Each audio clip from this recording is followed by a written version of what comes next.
Welcome to the S.O.A.P Bible Study video series from Oak Tree Community Church in South Bend, Indiana.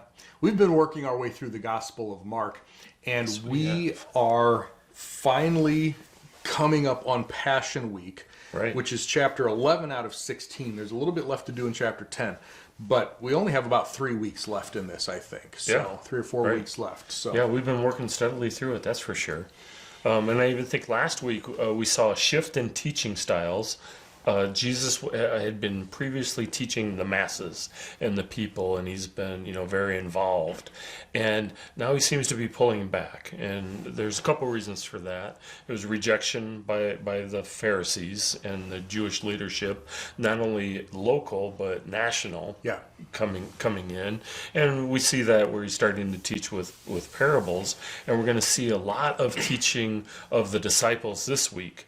But we also have to remember he was up north, and now they're walking down south 90 miles or so to Jerusalem. Yeah. So there's plenty of time there for teaching. Lots of opportunities for teaching. Lots of personal one-on-one or one-on-12 time, right? Yeah, exactly. But he's getting them ready, right?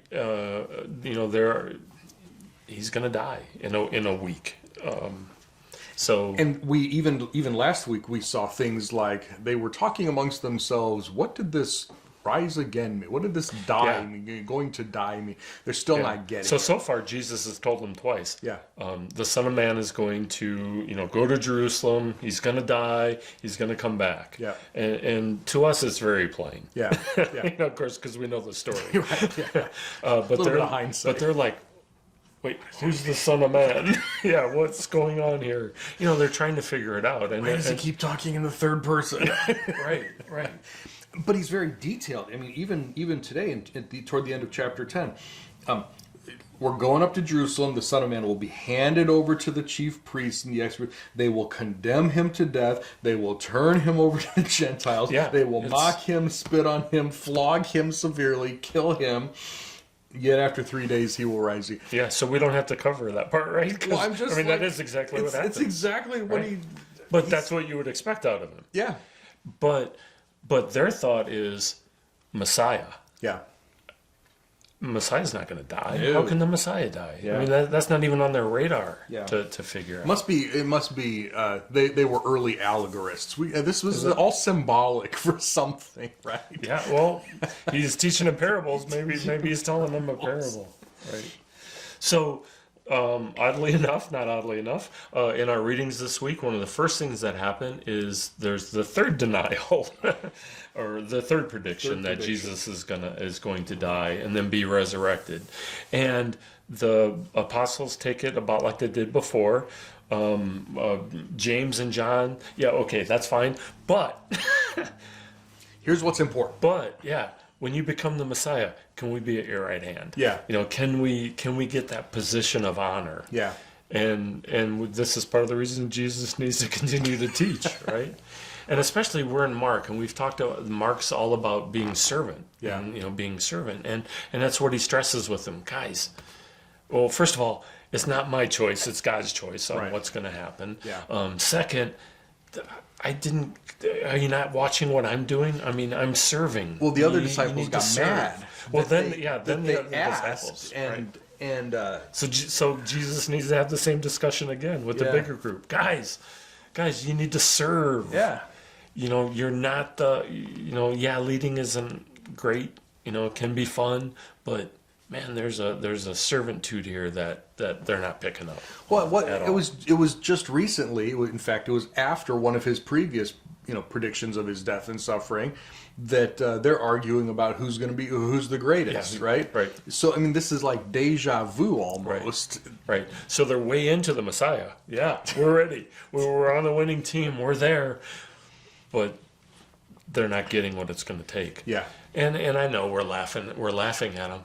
We do the same thing, don't we? I'm not going to ask you.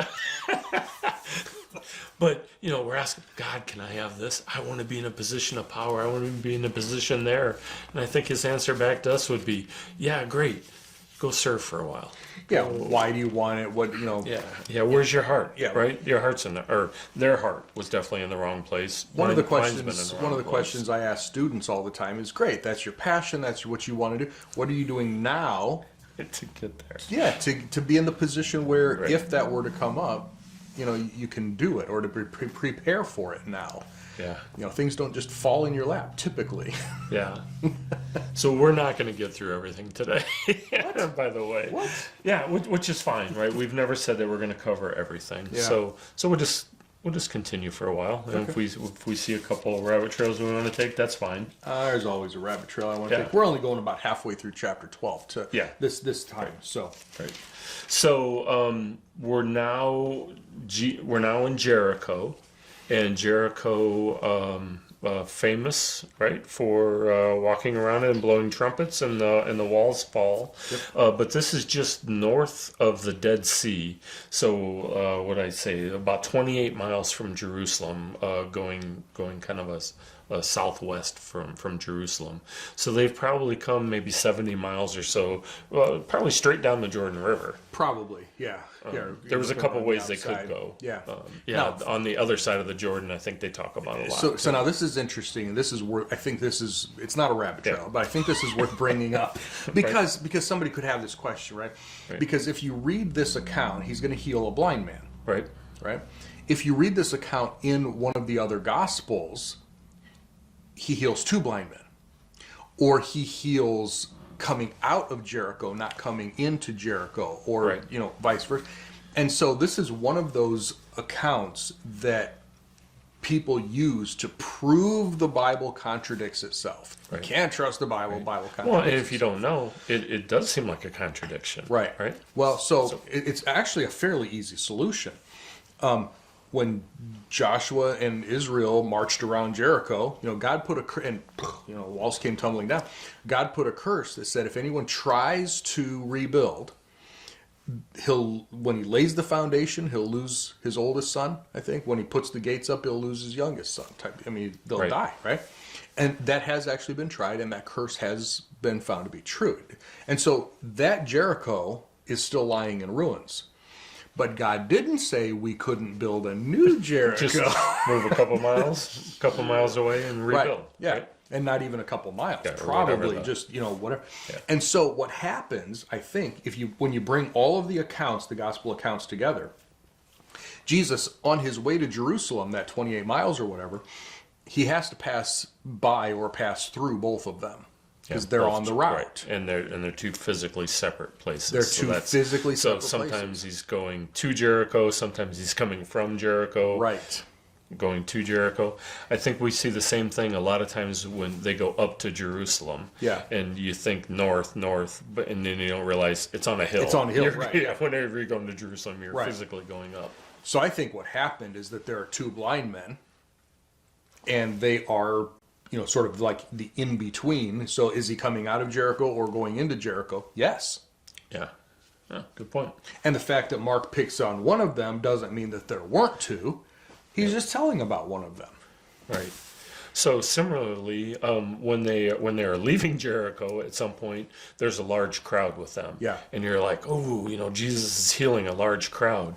But we also need to remember that they're going to Jerusalem, and everybody's going to Jerusalem. Everybody's going to Jerusalem. All the males are going to Jerusalem because it's Passover Right. and it's a requirement. So you're going to find more traffic. You're going to find more people.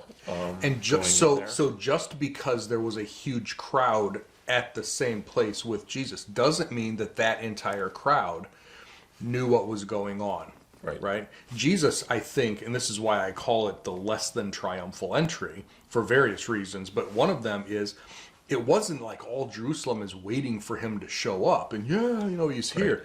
He had a small group of people who actually knew who he was, who were sold on him as Messiah or whatever. They're the ones who were doing the palm leaves and everything. Everybody else around them was like, what's going on? What's I'll going jump on? on that bandwagon. Yeah. Are we doing palm leaves? We're doing palm leaves. Yeah. Just because somebody laid a palm leaf down does not mean Right. that they were in Jesus' entourage. Yeah, so I think when you read this triumphal entry, read it with that in mind. Because in Sunday school, we're always taught it was a huge parade, and certainly it says that there were a number of people coming into the city. I mean, we get that, and then some of the people spread their cloaks on the road or spread branches that they cut. But Jesus enters Jerusalem, and he sat on a colt. Then what does it say? I think it's one of your favorite things, or that you've said in the past. They come in. He looks around and they leave. Yeah. Right? They go to the temple, they Right. look around, and then they leave. Yeah. It's not a big party. It's not a big party. Jerusalem does not actually know he's there. Yeah. And it also means that they weren't socially up high enough to even stay in the city. Right? They left the city and went back to Bethany, right? Well, he Where had they were- friends where they in were Bethany. staying? He had friends in Bethany. So I think there's a couple of things. Number one, he had friends in Bethany, so he always had a place to stay there. I think it was probably Mary, Martha, and Lazarus' place. Okay, so they always had a bed. Number two, Jerusalem is packed. Right. So even if he did have, even if it wasn't a social standing thing, there's just no room. I mean, because there are people that are coming in from outside of Israel, right? Not just Jews coming from within. So every hotel room is booked, right?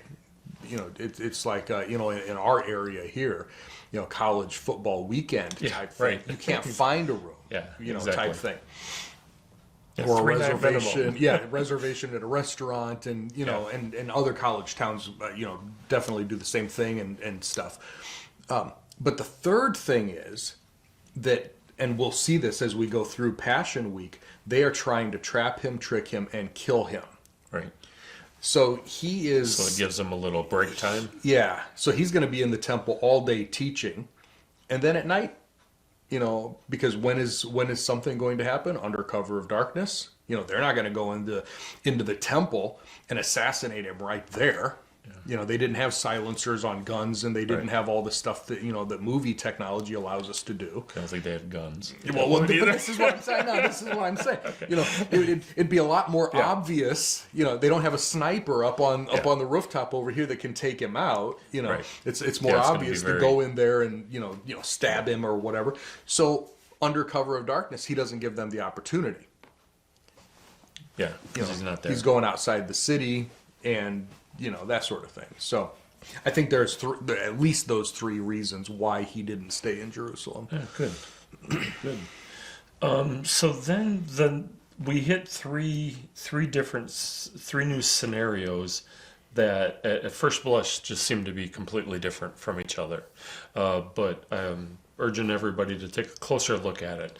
The first one is they come out in the morning and they're getting ready to go back into Jerusalem, and there is a fig tree there, and it's the time of year, I believe, when there's figs on the tree, but they're immature, or they're not ripe at that point, but still edible.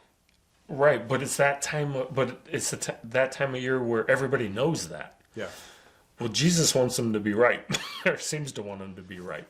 I don't think it's that, because he went to the tree. He expected the unripe ones, because like I said, they were still edible. They just weren't. Oh, maybe they weren't even. They weren't there. They at weren't all. even there at all. Okay. By the time you see the leaves, from what I've read, okay. by the time you see the leaves, the little edible buds should be there, right? Right. So it had all the leaves on it, and so he went up to grab a little snack on the way in. Right. Right. There was no snack. There weren't even the buds, and so that sets up then the thing that says that it's one thing, but there's no life there. Yeah. And then he attaches that to. Yeah. Well, it also Israel. says so he curses the fig tree. That doesn't mean he cursed it, like a Ten Commandment oath of God type of curse. Means hey, you will never bear fruit again. Right. Type of deal. And the the disciples certainly heard that. Then it cuts off, Yep. and we go into the temple. The temple. Yeah. And it's the cleaning of the temple story. So he driving out the people that are selling and buying in the temple courts, turning over the tables, which that always got me, right? How can he do this and yet he didn't sin? right?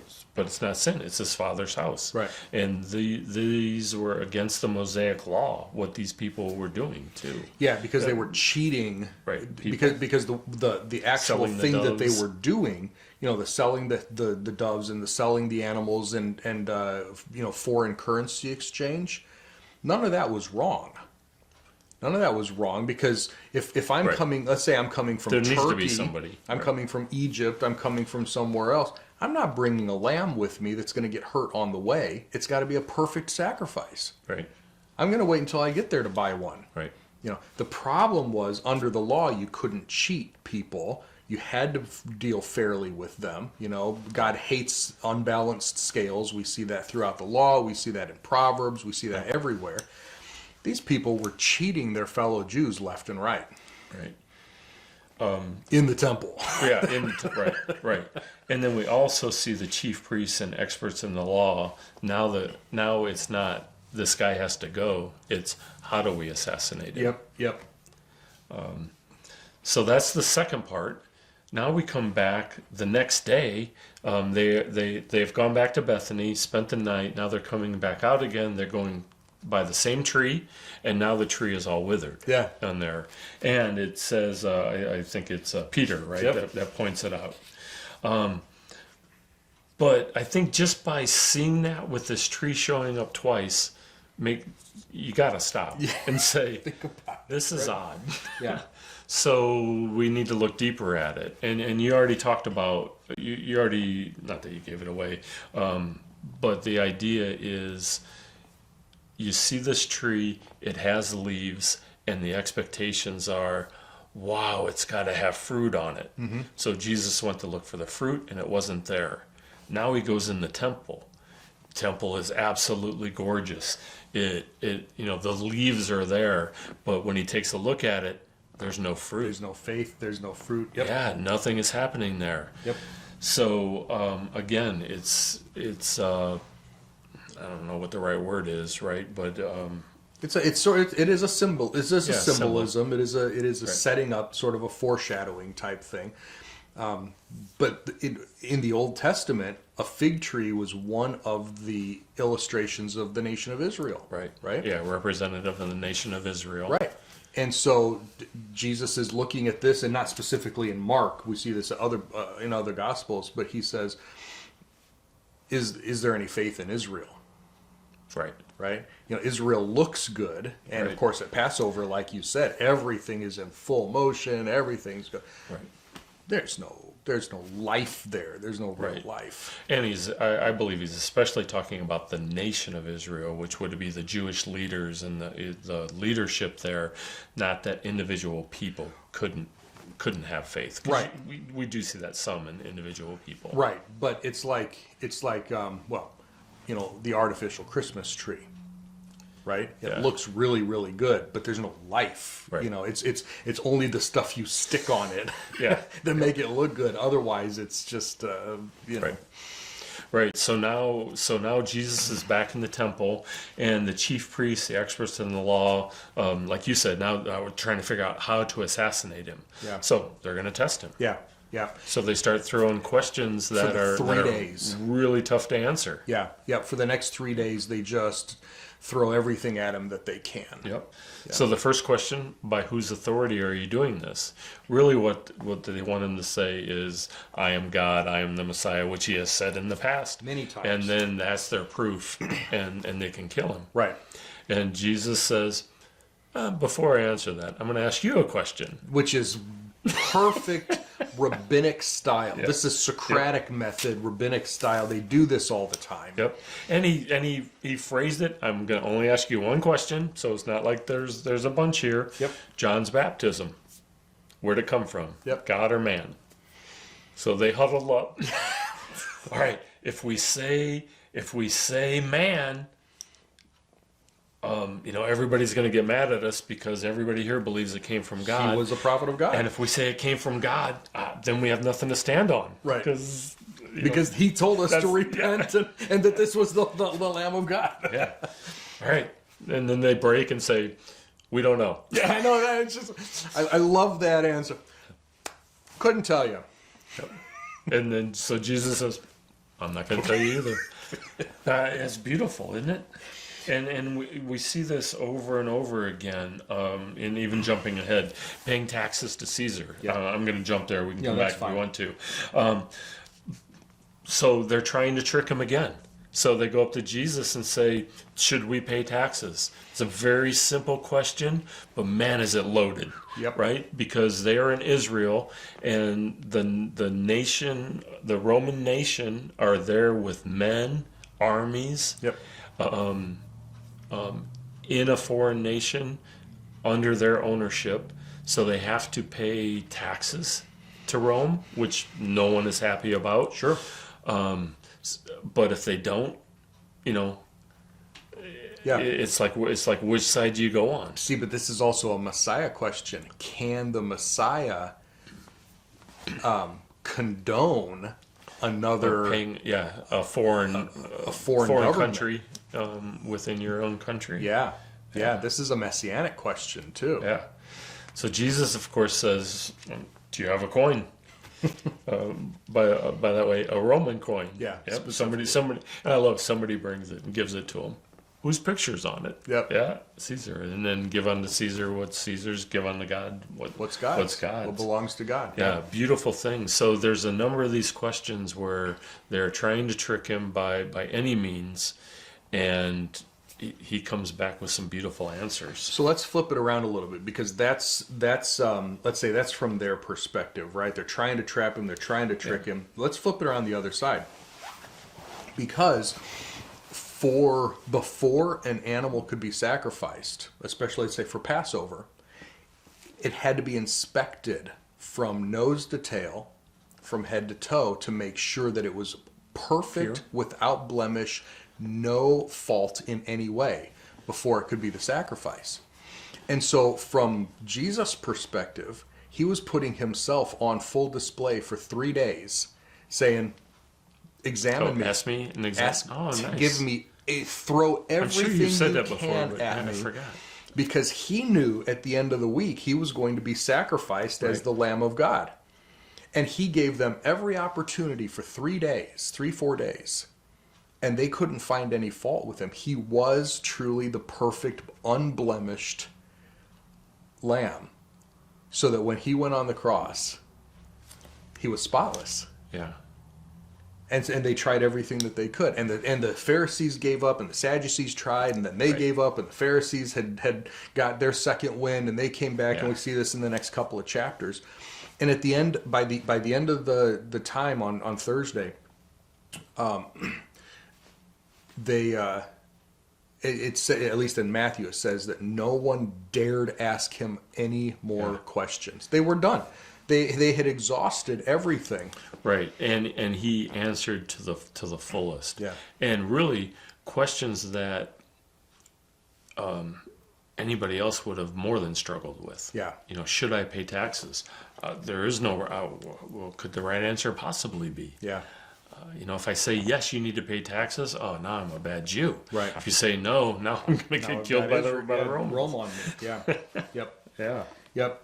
So it's all of these things, and like you said, we can't look at every little detail. He gives a parable here that is literally, I mean, it's a slap in the face of the Jewish leader. They knew that it was in front of everybody. I really liked it. The people got it, right? The people were laughing. There's a line in there that says something along those lines. So the people understood exactly what was happening there from the standpoint of this parable was against the nation of Israel. Yep.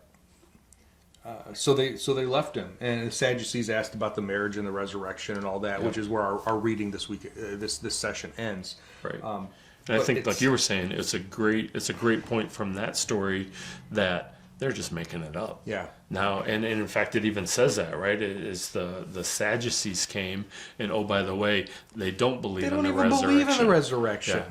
And they start off with 7 wise guys.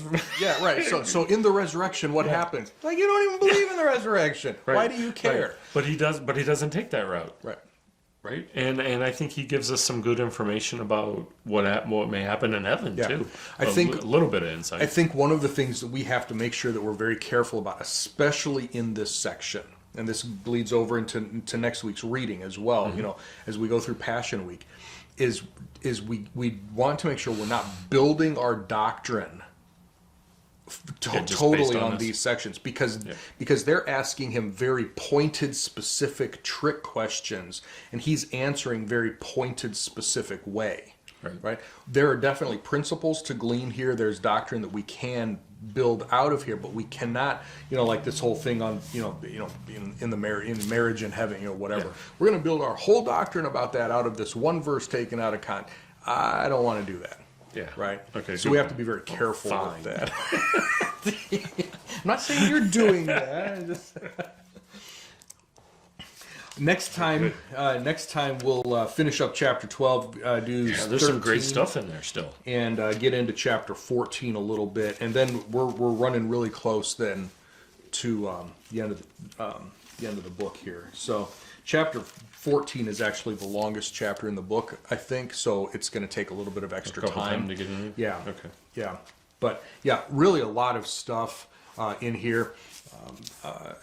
Lots of places. Oh yeah, always. Well, totally and it seems like they're all like each one of these are totally separate from each other. They're not. They just come together. Yeah. And they build on one another too. Yeah. Yeah. Yeah. So look for that.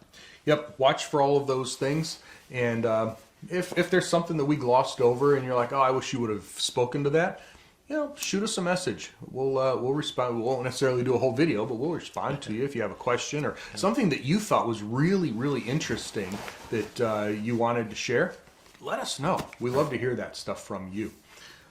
Otherwise, we'll see you next time as we just keep working our way through the Gospel of Mark, getting closer to the actual crucifixion and the end of Passion Week. Right. And we'll be there in a couple of weeks. Bye.